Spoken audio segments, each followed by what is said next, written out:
कैसे हैं आप सब लोग? उम्मीद है कि खैरियत से होंगे और पहले से ज़्यादा मज़े में होंगे इंशाल्लाह ताला। वो इसलिए कि जो हम रेसिपीज़ आजकल बना रहे हैं वो रेसिपीज़ हैं जो हम खाना चाहते हैं और बनाना चाहते हैं।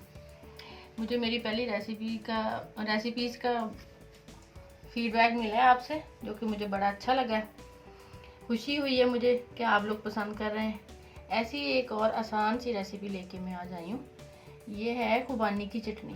ठीक है, ये वो चटनी है जो हम लोग अक्सर अच्छे अच्छे रेस्टोरेंट में, कैफेटेरिया में जाके चाट वगैरह खाते हैं, उसके साथ उसके ऊपर होती है और चाट का मज़ा दोबाला करती है। इसी किस्म की एक चटनी फ़िश के साथ भी सर्व की जाती है। उसकी रेसिपी थोड़ी चेंज है, वो मैं आपको फिर बताऊँगी। अभी तो ये बना रहे हैं, ये आप फ्राई चिकन के साथ किसी भी चीज़ के साथ इसको खा सकते हैं और एज इट भी खा सकते हैं चम्मच के साथ। ये बड़ी हाजमेदार है। ठीक है, तो चलें रेसिपी की तरफ आते हैं। इसके लिए हमें जिन चीज़ों की ज़रूरत है, ये है 200 ग्राम खुबानी। ठीक है, ये ड्राई खुबानी थी, विदाउट इसके अंदर सीड नहीं थे। इसको मैंने रात भिगो दिया था। आप 2-4 घंटे पहले भी भिगो दो। इसको 1 कप में भिगोया पानी में। ठीक है, उसके बाद 2 टेबलस्पून चीनी है, शुगर आम घर की। 1 टीस्पून इसके अंदर चाट मसाला है और 1/2 टीस्पून इसके अंदर नमक है। ठीक है, और 1/2 कप इसके अंदर सफ़ेद सिरका है, वाइट विनेगर। ठीक है, बस ये चीज़ें हैं। बाकी मैं आपको बताती हूँ अब इसको बनाना कैसे है। तो हम चूल्हे की तरफ चलते हैं। अब ये हमने इसको सॉसपैन में डाल दिया। ठीक है, ये जो उसके अंदर पानी होगा वो डालेंगे और ये वाला 1 गिलास पूरा भर के बस। ठीक है, इतना पानी डाल के इसको पकने के लिए छोड़ देना है। इसको तब तक पकाना है जब तक ये बिल्कुल ना मैश ना होने लग जाए। ठीक है, अभी इसके अंदर हमने कुछ नहीं डालना। इसको 1-2 बॉयल आने देने हैं, फिर उसके बाद हम देखते हैं कि इसको क्या करना है। ठीक है, आप मेरे साथ रहिए।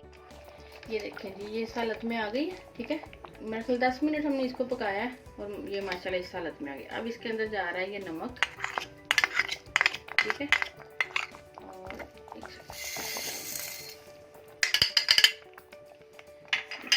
नमक वगैरह डाल दिया और इसके साथ ये सफ़ेद सिरका चला गया। ठीक है, अब इसको ऐसे कुछ पकाना नहीं है, बस ये चीनी मिक्स हो जाए तो इसको हम ठंडा करके इसको फिर हम ग्राइंडर में ग्राइंड कर लेंगे। ठीक है,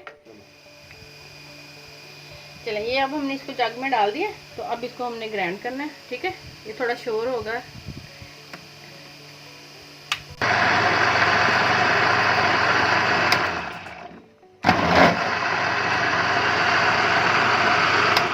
चलें, ये हमारी चटनी माशाल्लाह रेडी हो गई है। ये देखें, अभी मैं आपको इस दिखा रही हूँ। हमारी चटनी रेडी हो गई है। ठीक है, इसको आपने अभी ठंडा करना है बिल्कुल। अभी थोड़ी ये गर्म है, तो इसको आपने एयर टाइट इस तरह के किसी जार में या प्लास्टिक के किसी जार में एयर टाइट में फ्रिज में डाल के रख दें।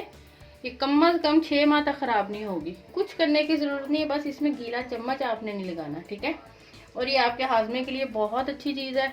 आप ये खाएंगे और यकीन करें आप हैरान हो जाएंगे कि ये सेम वही टेस्ट है जो हम बाज़ार में इतनी महंगी जाके खाते हैं। ये ज़रूर बनाइएगा और फिर मुझे बताइएगा। मैं आपको एक और चटनी भी दिखाऊंगी 1 आध दिन में, नेक्स्ट में इंशाल्लाह ताला। अपना ख्याल, अल्लाह।